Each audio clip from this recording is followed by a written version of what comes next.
Assalamu alaikum. My question is for Mr. Yusuf. I have a Christian friend and we always have discussions on Islam and Christianity.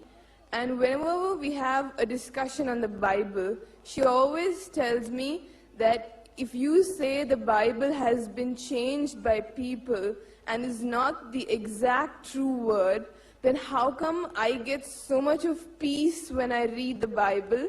She says that when she reads it, she feels closer to God. How do I counter this question?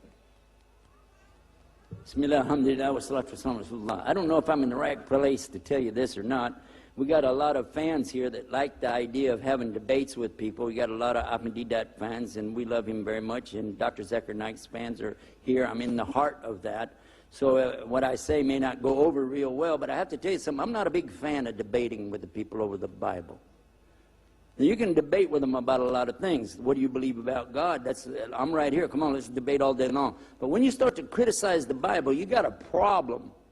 You got a real big problem, because the very beginning of this book right here, when it tells you, ذَلِكَ الْكِتَابُ لَا رَيْبَ فِيهِ, there's no doubt in this book, it's a source of hidayah for those that have taqwa for Allah. And then it continues to tell you, but it's only going to be for those that have the taqwa for Allah. Then they have to believe in the ghaib, the unseen. They have to establish regular worship. They have to pay their zakah. Then they have to believe that this is coming down to Muhammad and Sallallahu, and they have to believe in the book that came before.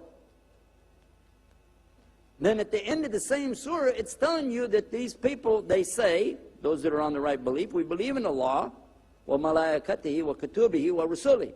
And that kutubihi means his books, or book. And you have to understand that the Bible really was from Allah. So if I criticize even what maybe one or two words are still there from Allah, I would be criticizing Allah's word. It's not a good idea. I don't see that as being a good challenge to attack it, because a lot of what I understand today, I got from the Bible. And I found clarification and confirmation in the Quran.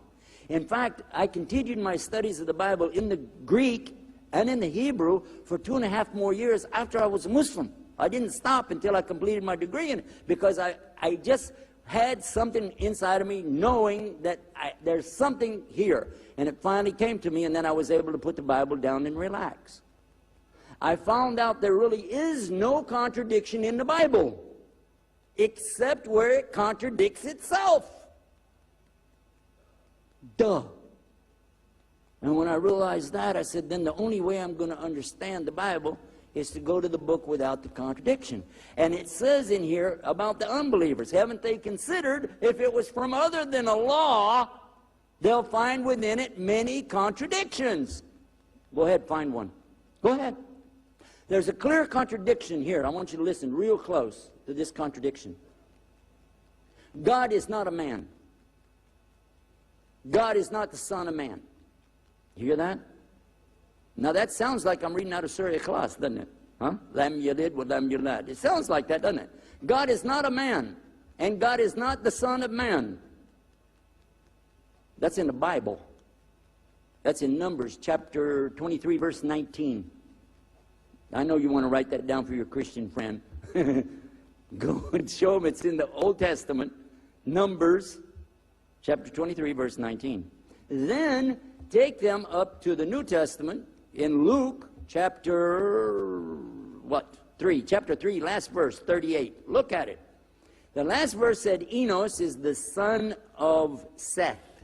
And Seth, which was a brother to Cain and Abel, Seth is the son of Adam, and Adam is the son of God.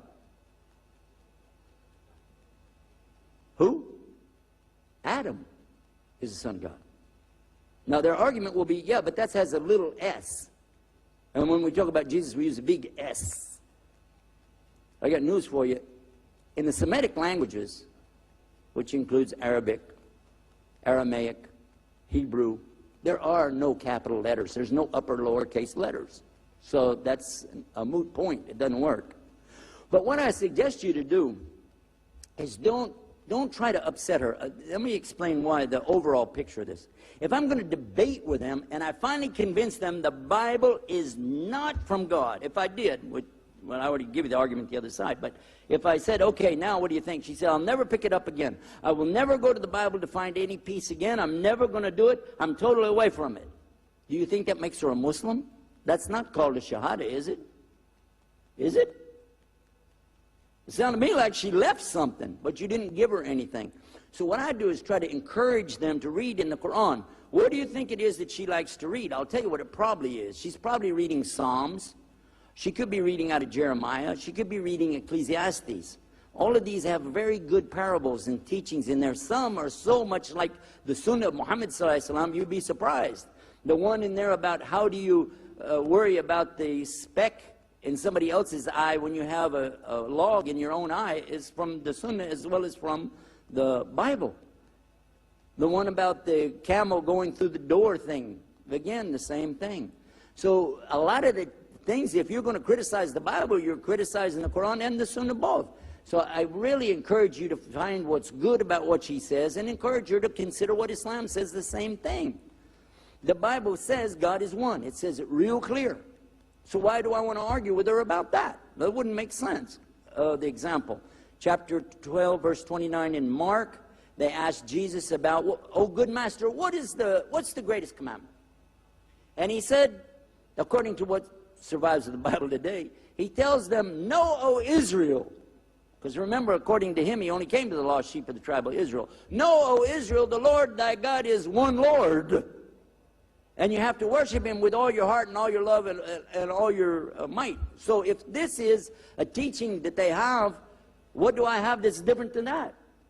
Do I want to attack them on exactly, I convince them, put all that out of your mind and then come over to me and I'm going to reteach you the same thing again. That doesn't make any sense. And you're like cutting somebody off and sinking their ship and not giving them anywhere to go. As Sheikh Jafar was telling us before when we talked about building bridges, he said you don't have to build any bridges. The bridges are there. Just have to help the people clear the way to see that get on the bridge and come on over to Islam. Because you got to remember that the best of the Christians are coming into Islam because they're doing what their book told them to do, which we mentioned earlier, and that is to submit to God on his terms and ask, oh God, your will be done on earth as it is in heaven. If they're sincere about that, what's the logical conclusion? The Bible tells them, I didn't mean to turn this into a speech. You want me to stop here? Yeah, I'll wrap that up there. Then another time we'll go on and I'll tell you the rest of that one.